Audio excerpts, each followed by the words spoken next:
niyat qilasanmi, sani skrinshot qilyapti yokida sani chatingni отправка qilyotib keladi, sizlardan so'raydi.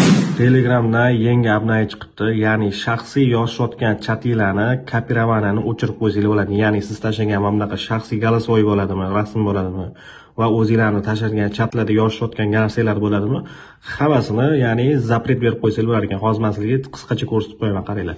Misol uchun yozishayotgan chatinglarda bitta odam kirasizlar profiliga, kirganlardan keyin eng chetida mana shunaqa joyi bo'ladi. Shuni uchta nuqtani bosasizlar.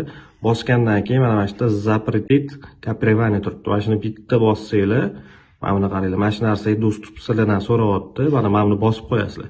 Bo'ldi, bosganingizdan keyin endi men sizlardan mana bunaqa narsani отправка qilib tashlab yubora olmaydi. Ya'ni o'zingizlar ham tashlab olmaysizlar, u ham tashlab olmaydi. Va undan tashqari skrinshot qiladigan bo'lsanglar, mana ko'rasizlar nima qilishini. Bitta skrinshot qilasizlar va bitta ko'rsanglar, mana bunaqa oppoq fon bo'lib chiqadi. Hech nimasi yo'q, ko'rasizlar.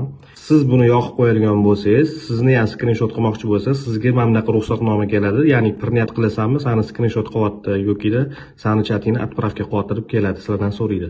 Afsus, bu yangiligimizni Telegram Premium bor orqali ishlar ekan. Agar shunaqa do'stinglar bo'lsa, tashlab qo'yinglar, manfaatli bo'ladi.